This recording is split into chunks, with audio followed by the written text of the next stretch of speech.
यह तुमसे तुम तक का अध्याय 6 है, जहाँ कहानी में एक बड़ा तूफान आता है और आर्यन और मीरा के रिश्ते के सामने समाज और परिवार की दीवार खड़ी हो जाती है। एक खुशहाल सुबह और अचानक आई खामोशी। उस बारिश वाली रात के बाद मीरा के दिल में एक नई उम्मीद जगी थी। उसे लगा था कि आर्यन अब अपने दिल की बात दुनिया के सामने कहेगा। अगले दिन सुबह मीरा चमेली के फूलों का एक छोटा सा गुच्छा लेकर ऑफिस पहुंची। लेकिन जैसे ही वह आर्यन के कैबिन के पास पहुंची, उसे भारी सन्नाटा महसूस हुआ। ऑफिस के कर्मचारी फुसफुसा रहे थे। कैबिन के अंदर से किसी के चिल्लाने की आवाज आ रही थी। कैबिन के अंदर आर्यन के पिता विक्रांत खन्ना बैठे थे। वह शहर के सबसे कठोर और पुराने ख्यालात के बिजनेसमैन थे। उन्हें मीरा और आर्यन की नजदीकियों के बारे में पता चल चुका था।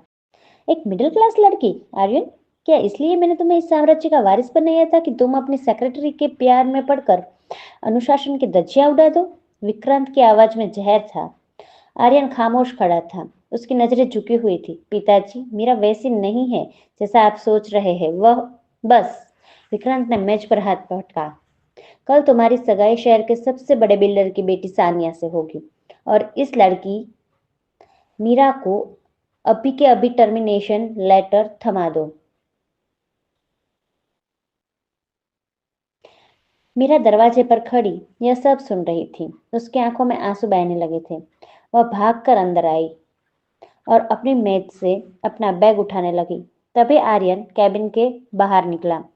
मीरा ने उम्मीद भरी नजरों से आर्यन की ओर देखा। उसे लगा था कि आर्यन अपने पिता के सामने उसका हाथ थाम लेगा, लेकिन आर्यन ने अपनी नजरें फेर ली।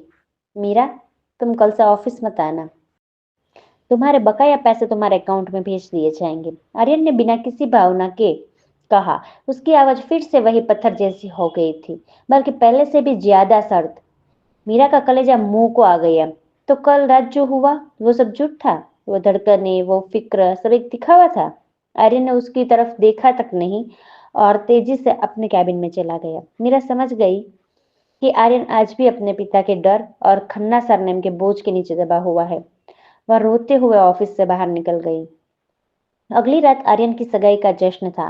पूरा बंगला रोशनी से नाया हुआ था। आर्यन ने काला सूट पहना था, पर उसका चेहरा किसी लाश की तरह सफेद था। सानिया उसके पास खड़ी थी, पर आर्यन की आंखें भीड़ में सिर्फ एक चेहरा ढूंढ रही थी, मीरा। उधर मीरा अपने छोटे से घर में बैठी उस टूटे हुए पियानो पेंडेंट को देख रही थी जो आर्यन ने उसे दिया था। उसने फैसला किया कि वह आर्यन को इतनी आसानी से हारने नहीं देंगी। वह उसे याद दिलाएंगी कि अनुशासन का मतलब भावनाओं का गला घोटना नहीं होता। जैसे ही रिंग एक्सचेंज करने का वक्त आया, आर्यन ने सानिया का हाथ पकड़ने से मना कर दिया। उसने अपने पिता की ओर देखा और चिल्लाया, मैं ये सगाई नहीं कर सकता। पिताजी, आपने 5 मिनट की देरी की वजह से माँ को खोया था, लेकिन मैं अपनी पूरी जिंदगी की खुशी सिर्फ आपके डर की वजह से नहीं खो सकता।